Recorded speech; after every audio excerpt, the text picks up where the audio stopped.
আসসালামু আলাইকুম। মালয়েশিয়ার সাবেক প্রধানমন্ত্রী মাহাথির মোহাম্মদ সম্পর্কে নিশ্চয়ই নতুন করে কিছু বলার নেই। শুধু বাংলাদেশ নয়, সারা বিশ্বের মানুষই মোটামুটি তাকে এক নামেই চেনেন। সেই মাহাথির মোহাম্মদের একটি দীর্ঘ সাক্ষাৎকার নিয়েছে যুক্তরাজ্য ভিত্তিক গণমাধ্যম ITV নিউজ। বিশ্বের বিভিন্ন যে চলমান ইস্যুগুলো, তার মধ্যে বাংলাদেশ প্রসঙ্গটিও বেশ গুরুত্বের সঙ্গে উঠে এসেছে। বাংলাদেশ সম্পর্কে তিনি দীর্ঘক্ষণ কথা বলেছেন নানান প্রশ্নের উত্তরে।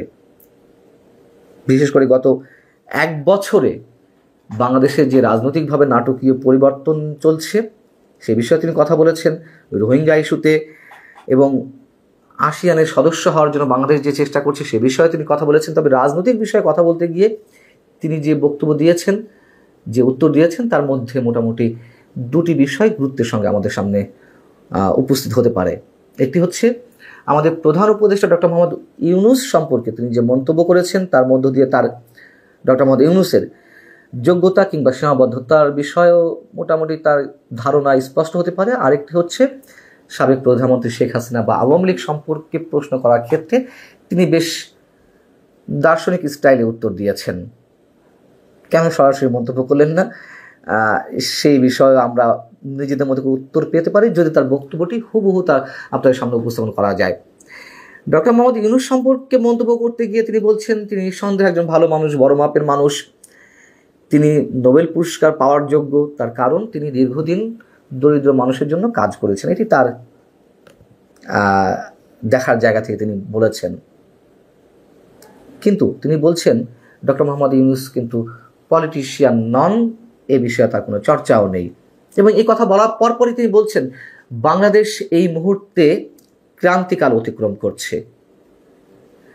মালয়েশিয়া বসে একজন সাবেক প্রধানমন্ত্রী, একজন বর্ষিয়ান রাজনীতিবিদ যখন এই মন্তব্য করেন, তখন এদেশ সম্পর্কে তার জানা শোনা বা খোঁজখবর রাখার বিষয়টি নিয়ে আর কোনো প্রশ্ন থাকতে পারে না। তিনি উদ্বেগ প্রকাশ করেছেন বাংলাদেশের চলমান পরিস্থিতি নিয়ে এবং তিনি বলছেন হাসিনাকে উৎখাত করার ব্যাপারে জনগণ ঐক্যবদ্ধ ছিল, কিন্তু তারা কি ধরনের সরকার গঠন করতে চলেছে তা নিয়ে তারা ঐক্যবদ্ধ নয়। আমরা সাম্প্রতিক সময়ে যা কিছু নিয়ে আলোচনা করছি তার এই ছোট্ট মন্তব্যের মধ্য দিয়ে একেবারে পরিষ্কার।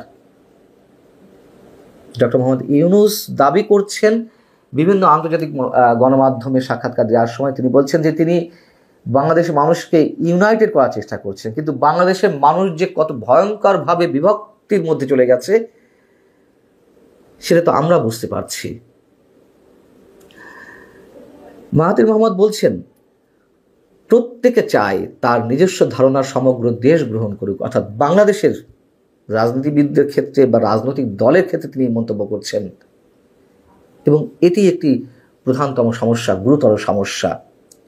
যারা ঐক্যবদ্ধ ছিল তাদের মধ্যে এখন দ্বন্দ্ব রয়েছে এবং এই দ্বন্দ্ব, এই মতানৈক্য যে বাংলাদেশকে গভীর সংকট থেকে আরও সংকটময় মুহূর্তে নিয়ে যাচ্ছে, সংকটময় পর্যায়ে নিয়ে যাচ্ছে, সেই বিষয়ে তিনি তুলে ধরার চেষ্টা করেছেন। এর চেয়ে তার খুলাসা করে বলার কিছু নেই। তার কাছে প্রশ্ন ছিল আওয়ামী লীগ সম্পর্কে এবং শেখ হাসিনা সম্পর্কে। প্রশ্ন ছিল এরকম যে আগামী বছর বাংলাদেশ যখন নতুন নির্বাচনের দিকে এগিয়ে যাচ্ছে তখন আওয়ামী লীগের ভবিষ্যৎ ভূমিকা নিয়ে বিতর্ক রয়েছে। এক দশকেরও বেশি সময় ধরে বাংলাদেশের রাজনীতিতে আধিপত্য বিস্তারকারী দলটিকে কি নির্বাচনে অংশগ্রহণের অনুমতি দেওয়া উচিত? এই প্রশ্নের সরাসরি কোনো উত্তর তিনি দেননি। হতে পারে একজন বর্ষিয়ান রাজনীতিবিদ আর এক দেশ সম্পর্কে কূটনৈতিক সুলভভাবে তিনি উত্তরটি দিয়েছেন, তিনি অশোভনীয় কোনো মন্তব্য করতে চাননি, অথবা তিনি বর্তমান সরকারের বিরুদ্ধে স্ট্রেট কিছু বলতে চাননি। কিছু একটা হবে তো। তিনি যেটি বলছেন এটি গণতন্ত্রের সমস্যা, মানুষ সবসময় সেরাটি বেছে নেয় না, কখনো না কখনো তারা ভুল করে, ভুল লোকদের বেছে নেয়। এবং খানিকটা থেমে তিনি বলছেন কিন্তু বাংলাদেশের মানুষ যদি সাবধানে চিন্তা করে এবং তাদের পছন্দ করে, কাদের পছন্দ করে, আমরা কি ধরে নেব যে তিনি আওয়ামী লীগের কথা বলছেন? ঠিক জানি না। তিনি বলছেন যে বাংলাদেশের মানুষ যদি সাবধানে চিন্তা করে এবং তাদের পছন্দ করে, তাহলে আমার মনে হয় তারা একটি ভালো সরকার বেছে নিতে পারবে। কেন তিনি থেমে গেলেন, কেন তিনি স্পষ্ট জবাব দিলেন না, তিনি আসলে কি বোঝাতে চাইলেন? দর্শক, এই জায়গাটিতে সম্পর্কে বা এই জায়গাটি নিয়ে নিশ্চয়ই আমাদের প্রত্যেকের নিজেদের মতো করে ব্যাখ্যা করার সুযোগ রয়েছে। আমার মন্তব্য না করাই ভালো নিঃসন্দেহে। কিছুদিন আগে আমাদের প্রধান উপদেষ্টা জাপান গিয়েছিলেন নিক্কেই ফোরামের একটা প্রোগ্রামে অংশ নিতে। সেখানে মাহাথির মোহাম্মদের সঙ্গে দেখা হয়েছিল আমাদের প্রধান উপদেষ্টার। যিনি সাক্ষাৎকারটি নিচ্ছিলেন ITV নিউজের পক্ষ থেকে, তখন তিনি বলছেন যে বাংলাদেশ সম্পর্কে তো আপনি অনেক কিছু জানেন, তো ডক্টর মোহাম্মদ ইউনূসের সঙ্গে যখন দেখা হলো তখন কি আপনি কোনো পরামর্শ দিয়েছেন? তিনি উত্তরে বলছেন যে আমি তার কথা শুনেছি। অর্থাৎ নিশ্চয়ই ডক্টর মোহাম্মদ ইউনূস অনেক কথা বলছিলেন তাকে নিজ জায়গা থেকে, এবং তার সমস্যা রয়েছে এটিও তিনি জানেন, কিন্তু আমি তাকে কোনো ধরনের পরামর্শ দিতে যাইনি বা আমার পরামর্শ দেওয়াটা ঠিকও নয়,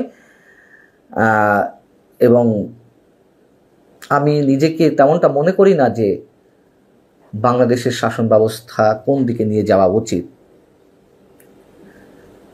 এই মন্তব্য করা তার জন্য খুবই যুক্তিসঙ্গত, এবং তিনি বলছেন যে আমি এর যোগ্য নয়। একজন উদার মানুষ নিশ্চয়ই এ ধরনের মন্তব্যই করেন। বিষয় হচ্ছে যে ডক্টর মোহাম্মদ ইউনূসের কাছ থেকে মাহাথির মোহাম্মদ সব কিছু শুনেছেন, কিন্তু নিজের থেকে জিজ্ঞাসা করেননি। তিনি তো বলতেন যে আমি প্রশ্ন করেছিলাম, প্রশ্নের উত্তর তিনি এই বলেছেন, এবং ডক্টর মোহাম্মদ ইউনূস যেখানেই যান সেখানেই তো তিনি নিজের মতো করে বলছেন বাংলাদেশের সমস্যা সম্পর্কে, কিভাবে আন্দোলন গড়ে উঠেছিল শেখ হাসিনার বিরুদ্ধে, কিভাবে তার পতন ঘটেছে, কিভাবে তিনি পালিয়েছেন, কিভাবে এখনকার সময়গুলো চলছে, কিভাবে সংস্কার কার্যক্রম চলছে। এবং গত কয়েকদিন আগে যখন তিনি ব্রিটেনে গেলেন, ইংল্যান্ডে গেলেন, সেখানে তিনি রাজা চার্লসের সঙ্গে দেখা করেছেন। রাজা চার্লসের কাছেও তিনি বাংলাদেশের সংস্কার ইস্যুতে কথা বলেছেন। এটি প্রধান উপদেষ্টা প্রেস উইং থেকে জানানো হয়েছে। আমরা তো এটুকু জানি, ব্রিটেনের রাজা ঐতিহ্যগতভাবে তার যে সম্মান রয়েছে সে দেশে সারা বিশ্বের মানুষ সম্মান করে, কিন্তু অন্য কোনো দেশের রাজনীতি নিয়ে কখনো নাক গলান না, কোনো মন্তব্য করেন না। এবং সেই জায়গা থেকে তার কাছে কোনো রাষ্ট্রের সরকার প্রধান বা রাষ্ট্রপ্রধান গিয়ে নিজ দেশের সমস্যা তুলে ধরাটা কতটা যুক্তিযুক্ত সেই প্রশ্নটি অবশ্যই মধ্যে উঠেছে। আমাদের প্রধান উপদেষ্টা বলেছেন ডক্টর মোহাম্মদ ইউনূস নিঃসন্দেহে একজন যোগ্য ব্যক্তি, আমরা মনে করি, এখনও মনে করি তার কাজের ক্ষেত্রে।